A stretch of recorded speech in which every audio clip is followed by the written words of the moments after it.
Hello everyone.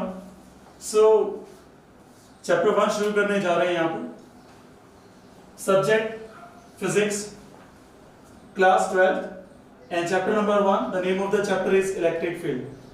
अब यहाँ पे जो टॉपिक हम जो कवर करने वाले हैं जो आज की वीडियो के अंदर, वो सारे टॉपिक मैं यहाँ पे एक बार बता देता हूँ, उसके बाद ही हम बात करेंगे। तो जो टॉपिक्स यहाँ पे जो कवर करने वाले हैं उसमें सबसे पहले हम बात करने वाले इंट्रोडक्शन की, इसके बाद बात हम करने वाले डेफिनेशन ऑफ इलेक्ट्रिक फील्ड की, फिर बात करेंगे हम लोग टाइप्स ऑफ चार्जेस की, इसके बाद बात करेंगे नंबर 4 पे कंडक्शन की, इसके बाद बात करेंगे हम इंडक्शन की, एंड जो 6 नंबर टॉपिक इलेक्ट्रोस्कोप जो काफी इंपॉर्टेंट है, उस पर हमें ध्यान भी देना है। इसकी बात करेंगे, फिर यूनिट ऑफ चार्ज, फिर बात करेंगे properties of charge. In this we are going to talk about additivity of charge, invariance of charge and conservation of charge. So one by one एक बार डिस्कस करते हैं। राइट हैंड साइड में ये topic लिखे हुए होंगे, आप पॉज करके इसको लिख भी सकते हो कौन कौन से टॉपिक मैं यहाँ पे कवर कर रहा हूँ। So one by one I am going to discuss and after the end of the topic I am going to be erase this. So number 1 we are going to be talk about introduction.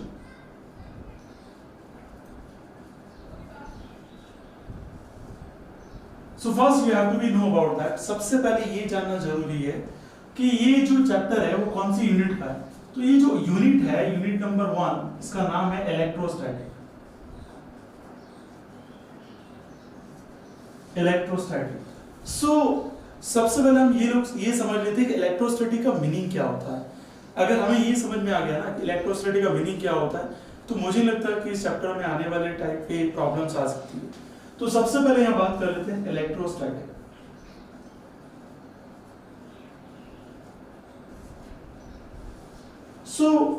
सबसे पहले देखते हैं electro का meaning क्या होता है। यहाँ electro का मीनिंग यहाँ पे होता है इलेक्ट्रॉन, और स्टैटिक का मीनिंग होता है समथिंग एट रेस्ट। तो सबसे पहले तो हमें मीनिंग समझ में आ जाना चाहिए। इलेक्ट्रो का मीनिंग, सर यहाँ पे बात कर रहे हैं इलेक्ट्रॉन, और स्टैटिक का मीनिंग होता है एट रेस्ट। सबसे पहले ये समझ में आ गया कि चैप्टर में जो ये वर्ड बना हुआ है, जिस चैप्टर पे ये वर्ड बनी हुई, किसके ऊपर बनी हुई है, इलेक्ट्रॉन एट रेस्ट। अगर इसकी स्टैंडर्ड डेफिनेशन में काफी आसान है, कोई प्रॉब्लम नहीं होगी ज्यादा समझने में, तो मैं स्टैंडर्ड डेफिनेशन भी इसकी समझा देता हूँ कि what do you mean by electrostatic. अगर ऐसा क्वेश्चन आ जाए तो हमें यहाँ पे लिखना है definition, the study about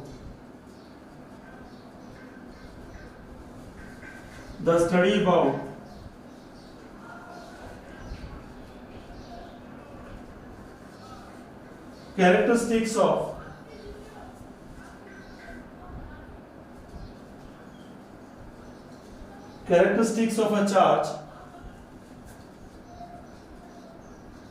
when it is at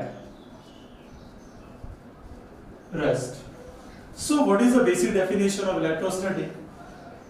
We have to be study about the characteristics of the charge जब वो कौन सी कंडीशन पे, रेस्ट कंडीशन पे। मींस अगर कोई चार्ज कौन सी कंडीशन पे, रेस्ट कंडीशन पे है, तो किस किस टाइप की कैरेक्टरिस्टिक्स यहाँ पे शो करने वाला है, उसी स्टडी करने की प्रोसेस को हम क्या बोलते हैं, इलेक्ट्रोस्टैटिक बोलते हैं।